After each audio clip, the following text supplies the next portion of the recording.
በስመ ስላሴ በስመ አብ ወወልድ ወመንፈስ ቅዱስ አሃዱ አምላክ አሜን። ሰላም እግዚአብሔር አምላክ ምስ ኩላትኩም ይኹን። ስድራ እግዚአብሔር አምላክ ከመይ ውዒልኩም?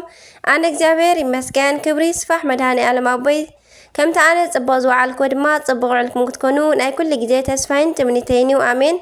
ክርስቶስ ተንሥአ እሙታን ብዓብዪ ኃይሉ ወስልጣን አሰሮ ለሰይጣን አግዓዞ ለአዳም ሰላም እምእዜሰ ኮነ ፍስሐ ወሰላም ፍሳን ሰላምን ዘለዎ ዘመን ዓመት አውደ ዓመት ይግበረልና አሜን።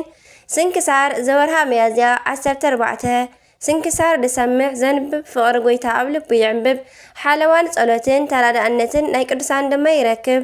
ዝክረ ጻድቅ ለዓለም ይሄሉ ዝኽሪ ናይ ጻድቅ ንዓለም እዩ ዝነብር። ካብ ኩሉ ክፉእ ዘበለ ክትድሕኑ ንቅዱሳን ተማሕፀኑ አሜን። በስመ አብ ወወልድ ወመንፈስ ቅዱስ አሃዱ አምላክ አሜን። ወላዲተ አምላክ ቅድስት ድንግል ማርያም አደይ ልሳን አንደበት ኩነኒ። አባ መክሲሞስ ሊቀ ጳጳሳት 14 ሚያዝያ በዛ መዓልቲ እዚኣ መበል 15 ሊቀ ጳጳሳት ዘእስክንድርያ ዝኾነ ቅዱስ አቦ አባ መክሲሞስ ሊቀ ጳጳሳት ዓረፈ። እዚ አቦ ድማ ብኩሉ ምግባራቱ ንእግዚአብሔር ዝፈርሖ እዩ። ንሱ ድማ ካብ ደቂ ሃገረ እስክንድርያ እዩ። ወለዱ እውን ሃይማኖቶም ዝቐንዐ እዮም። ጽሕፈትን መጻሕፍትን ኩሉ ጥበብን ዮናናውያንን እውን ተምሃረ። ብልሳን ዮናኒ ድማ ፍጹም መስተውዓልን ፈላጥን ኮነ። ብድሕሪ እዚ ድማ ትምህርቲ ቤተ ክርስቲያንን ሕጊ ስርዓትን ልዑል እግዚአብሔርን ተምሃረ። አባ ያሮክላ እውን ኣብ ልዕሊ ሃገረ እስክንድርያ ዲቁና ሸሞ። ብድሕሪ እዚ እውን አባ ዲዮናስዮስ ቅሽና ሸሞ። ኣብ ዝተሸሞላ ግብሪ ተልእኾ ተጸሚዱ ዘገልግልን ዝጋደልን ድማ ኾነ። አባ ዲዮናስዮስ ምስ ዓረፈ ድማ ፈላጣት ኤጲስቆጶሳትን ካህናትን ኩሉ ማሕበርን ሓረይዎ። ብፈቃድ እግዚአብሔር ድማ ኣብ ልዕሊ መንበር ወንጌላዊ ማርቆስ ሊቀ ጵጵስና ሸምዎ። ዲዮናስዮስ ድማ ኣብ ሃገረ አንጾኪያ ስለ ናይ ሃገረ ሳምሳጢ ጳውሎስ ዝተገብረ ናይ ማሕበር ኣኼባ ከይተፈጸመ እዩ ዘዕረፈ። እዚ አቦ መክሲሞስ ኣብ መንበረ ሲሞቱ ምስ ተቐመጠ ካብቶም ናይቲ ማሕበር ሽማሙንት ኣብቲ ማሕበር ስለ ዝተወሰነ ነገር ንኸሓዲ ጳውሎስን ንኹሎም ብትምህርቱ ዝኣምኑን ከም ዝኣወገዝዎ መልእኽትታት ናብኡ በጽሖ። ነቲ መልእኽትታቶም እውን ኣብ ቅድሚ ካህናትን ማሕበርን አንበብዎ እሞ ድሕሪ እዚ እውን ካብ ባዕሉ ናብ ኩለን ዓድታት ግብፅታት ብሄረ ኢትዮጵያን ብሄረ ኖባን ኣብ ውሽጣ ጠባይን ስሕተት ጳውሎስ ሳምሳጢ ንኸወግድ ናብ እግዚአብሔር ክጽልዩን ከማልዱን እናኣዘዞም መልእኽቲ ለኣኸሎም። ናይ ክብረ በዓል ቤት ጎይታናን ኣምላኽናን መድሓኒናን ኢየሱስ ክርስቶስ ድማ ልመናኦም ተቐበለ።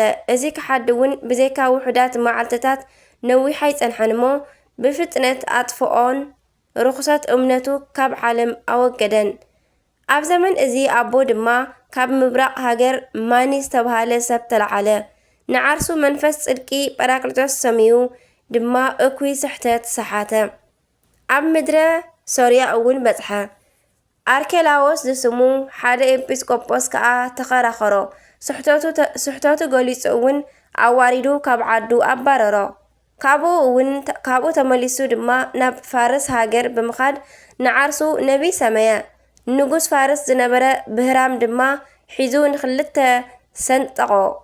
ነቶም 200 ተኸተልቱ እውን ሓዞም እሞ ንቁልቁል ኣፎም ክሳዕ ሕቖኦም ናብ ውሽጢ ምድሪ ተኸሎም እሞ እንሆ ካብ ሰብ ኣትክልቲ ተኸልኩ በለ።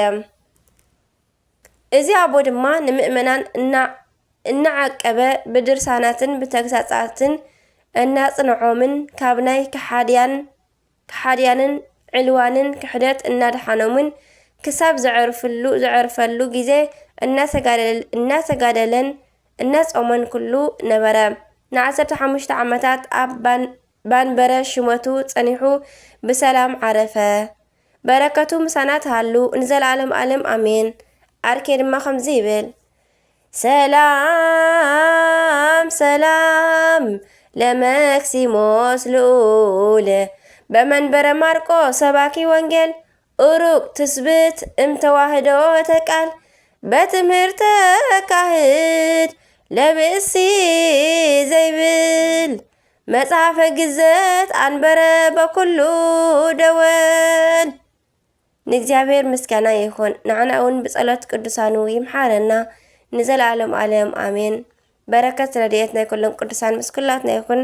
ካብ ፍቕሪ ቅዱሳን ኣይፍለየና አሜን። ስንክሳር ድሰምዕ ዘንብብ ፍቕሪ ጎይታ ኣብ ልቡ ይዕንብብ ሓለዋን ጸሎትን ናይ ቅዱሳን ድማ ይረክብ አሜን። ካብ ዝወደቐ ካብ እናብባ ካብ ኩሉ ዜማ ዘንጠውኮ ዘግደልክዎ ድማ ብኣፈ ቅዱሳን ትጓን መላእክቲ ተኣርምለይ አሜን ወአሜን ይበል ኩሎም መላእክተ ሰማይ አሜን። አቡነ ዘበሰማያት ይትቀደስ ስምከ ትምጻእ መንግሥትከ ወይኩን ፈቃድከ በከመ በሰማይ ከማሁ በምድር ሲሳየነ ዘለለዕለትነ ሀበነ ህድግ ለነ አበሳነ ወጌጋየነ ከመ ንሕነኒ ንህድግ ለዘአበሰ ለነ ኢታብአነ እግዚኦ ውስተ መንሱት አላ አድኅነነ ወባልሐነ እምኩሉ እኩይ እስመ ዚአከ ይእቲ መንግሥት ኃይል ወስብሐት ለዓለመ ዓለም አሜን።